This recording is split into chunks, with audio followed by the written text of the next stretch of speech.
Okay, this is being recorded for folks. Welcome attendees. Thank you for joining. My name is Kirsten. I'm with Rethink Media. We'll be starting very shortly with our virtual news conference discussing Disney and their contributions to Florida lawmakers who have pushed through anti-LGBTQ legislation. In a little bit, we'll be hearing from Florida State Rep. Anna Eskamani and Marissa Flint, an 11-year Disney cast member, as well as Maya Mackey, who is an organizer with Voters of Tomorrow. We'll hear from all of the speakers, and then we'll take a few questions from reporters. Before we start, I want to flag new reporting this morning from Judd Legum of Popular Information. He's reported that in just the past 2 years, Disney has given nearly $200,000 to the campaigns of Florida lawmakers that voted for the Don't Say Gay bill. And I'm going to drop a link to that reporting in the chat for folks if you'd like to reference that in your reporting. Obviously, that number is sure to go up in the, I'm sorry about that. Let me drop that in the chat for everyone. Obviously, that number is set to go up today after the full Florida Senate votes on the bill. I also want to note that Disney's shareholder meeting is tomorrow. There will be a shareholder resolution by Mercy Investment Services to address lobbying disclosure. Folks can view a live stream of the shareholder meeting at disney.com. Oops, sorry about that. Disney.com/investors. Again, the shareholder meeting is tomorrow, and that can be viewed at disney.com/investors. So without any further ado, I'm going to turn it over to Florida State Representative Anna Eskamani.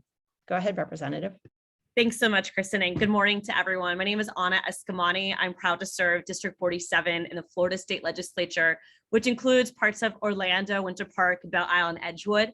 As an Orlandonian, each one of us have a very unique connection to Walt Disney World. In fact, I grew up in Orlando, and my dad and my brother both worked at Walt Disney World at different parts of their life as frontline employees and cast members. And of course, growing up as a big Star Wars fan and a big fan of so much Disney content and Disney media, you really feel like it's a part of your life. You feel like the most magical place on earth is in your backyard. And because my dad worked at Disney part-time, though my family was working class, we got to use his complimentary tickets to experience parts of the theme parks. And so it really pains me to have this conversation, because I think for many Central Floridians and many LGBTQ plus people, it feels personal that we're not only facing this dangerous legislation of the Don't Say Gay bill, but that so many companies have been silent in the face of Republican lawmakers supporting these efforts when it comes to a contrast with their corporate values. And so with that said, the Walt Disney Company is arguably one of the most powerful, well-known, and influential corporations, not just in the state of Florida, not just in the country, but in the world. And I would also add that if aliens are real, they probably know Walt Disney Company, just because of how impactful their brand is, how well known their storytelling is. And here in Florida, they employ 77,000 people, including many Floridians who call District 47 home. They're a part of our tourism economy here in Florida. So not only are they influential as employers, but they're influential in the fact that a great deal of sales tax revenue is generated from visitors to our theme parks and to the entire tourism corridor. And then, of course, they're one of the most recognizable brands, and they've been known to be LGBTQ plus friendly. Everyone knows Gay Days and has a reference to how Gay Days attracts 150,000 LGBTQ plus people to come to Disney property. There's also been, of course, the evolution of very inclusive workplace policies and Disney employs many folks who identify as LGBTQ plus, and then so many of the actors and the performances also have embraced LGBTQ plus storytelling and talent. And yet here we find ourselves in a situation where the Florida legislature has been leading on several different policy proposals that are the antithesis to those corporate values. And today we're focused on the Don't Say Gay bill, but in the shareholder meeting tomorrow, you're going to see folks, at least one shareholder testify, speaking to other types of issues as well, because so many of our struggles when it comes to equity and inclusion are tied together. It's not just an isolated community that is under attack. It tends to be intersectional with multiple layers being under siege at the same time. And of course, as Kristen just said, we know that Walt Disney World and all of its subsidiaries make huge political contributions, including to those who are sponsors of this legislation, those who co-sponsor this legislation, those who have voted for it, and the Republican Party of Florida as a whole. And so we're asking for Walt Disney Company, for shareholders in tomorrow's meeting to heed our call for action. Don't waste this opportunity to leverage your influence and uphold your values as a company to support your cast members, your staff, and their families. Because the Don't Say Gay bill is not only going to negatively impact our economy in the sense that LGBTQ plus people will not feel safe traveling to Florida. And we are concerned that we're going to see events scheduled to be in Florida get rescheduled in other areas. We're going to see a challenge in attracting top talent in the workforce, because if folks are deciding where to relocate and where to call home, they want to be in a state and environment with schools that are supportive of same-sex parents and supportive of kids being their authentic selves.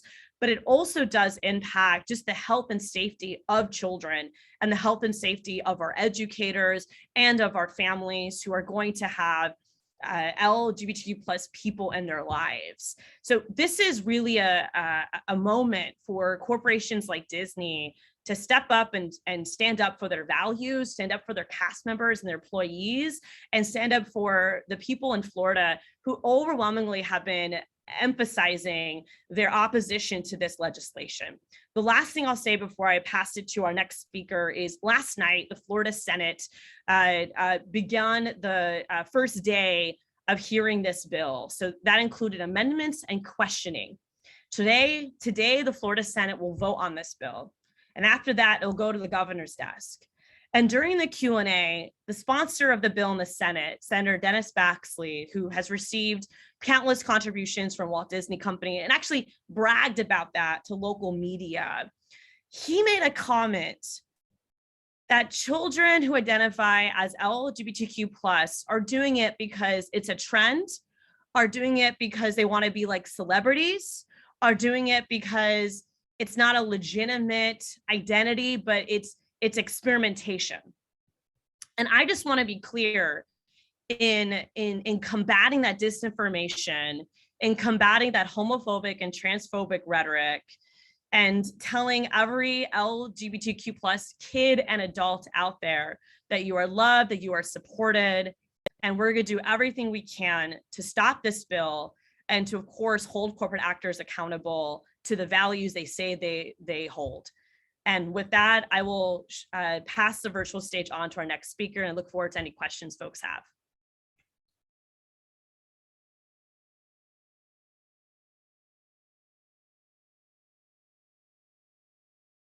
I think you're muted, Marissa. Yep, there we go. Take me off mute. So hi everyone, my name is Marissa. I have been a cast member at Disney for 12 years now. I just hit the 12-year mark recently. My wife has actually been at the company herself for 20 years. We're both very proud with working there. We have been impressed over the years with how much the company has been on the forefront of pushing for equality and inclusion. When I myself first started with the company, I felt like I belonged.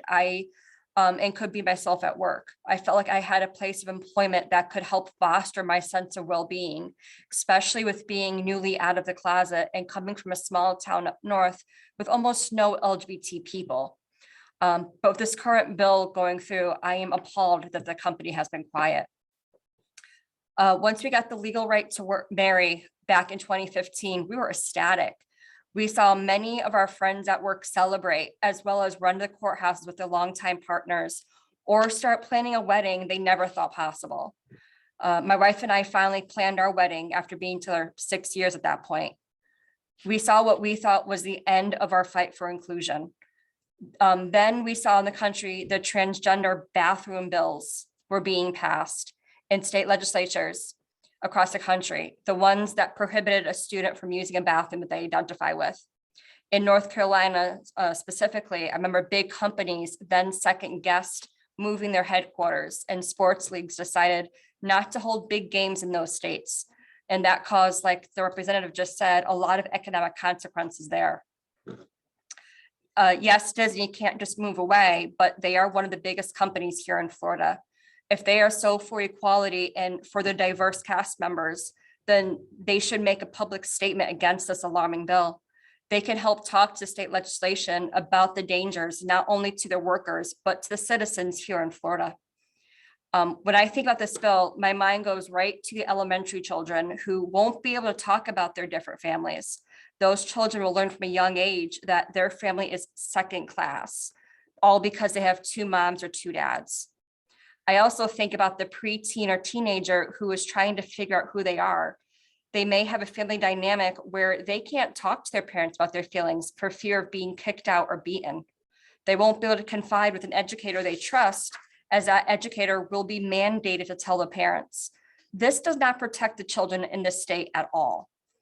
If Disney does not speak up against this bill or other bills in this country that aim to make life harder for minorities, then they are not hearing the new inclusion key that they just implemented. Speaking up will tell the cast members that the company they love cares about them. Sitting back on the sidelines never helps anything. It always makes things worse. Disney, please speak up against this horrendous bill. Please help protect the children and the families who fall under the LGBT umbrella.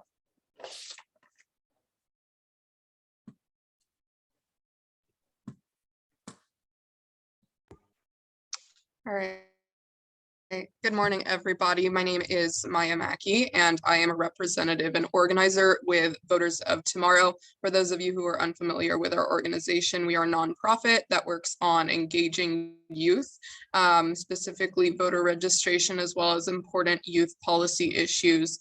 This bill is clearly an attack on young people for several reasons. The first is that we just had a new Gallup poll that determined that 1 in 5 members of Gen Z is a part of the LGBTQ plus community. So any bill that is attacking LGBTQ students is an attack on Gen Z. There are 20% of us that are members of that community.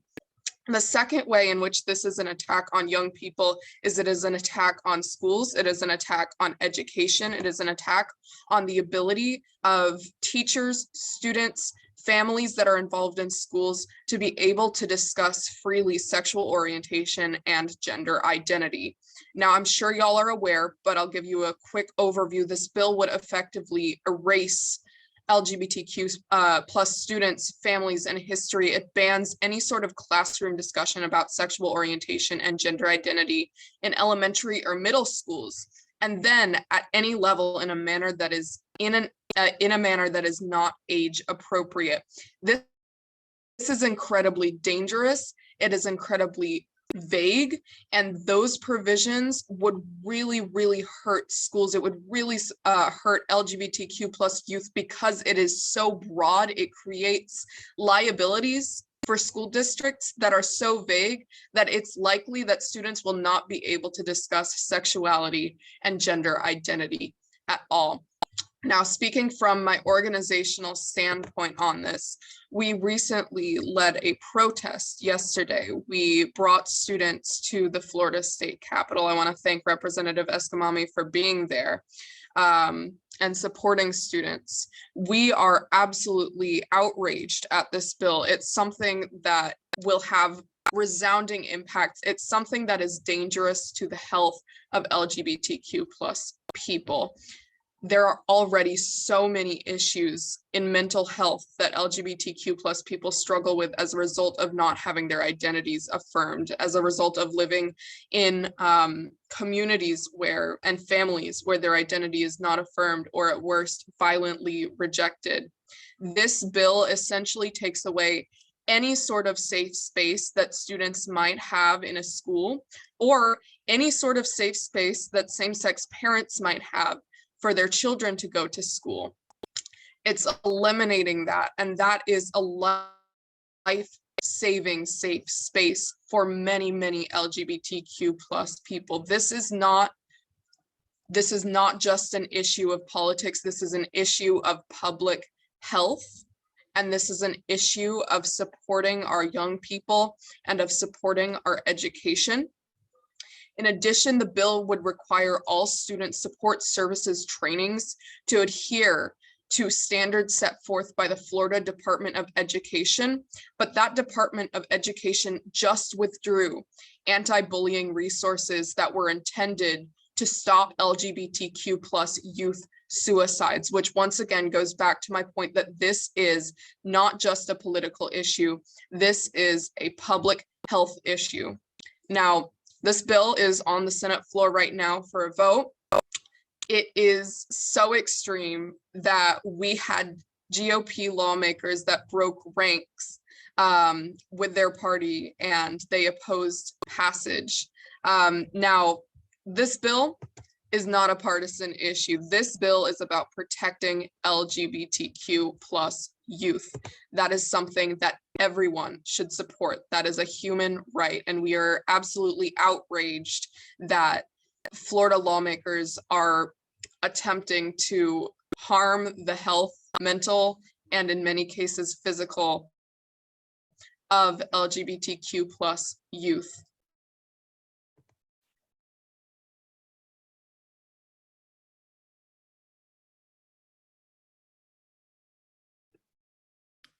Okay, thank you, everyone. At this time, if you have a question, please go ahead and drop it in the chat. For any of our reporters that have joined, if you have a question for one of our speakers, please go ahead and drop it in the chat.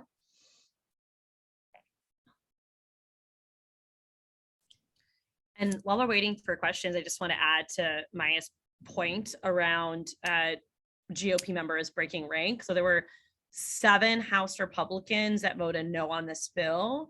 And I do suspect there'll be at least 1 Republican who votes no in the Senate. And so this really has evolved to not be, a Democrat versus Republican issue.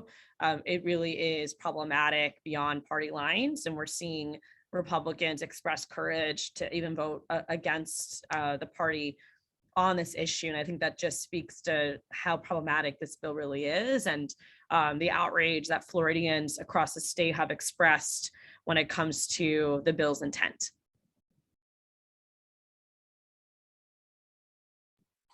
Okay, one last call for questions, but I think maybe you all covered everything. So, all right, we'll give 30 more seconds for questions.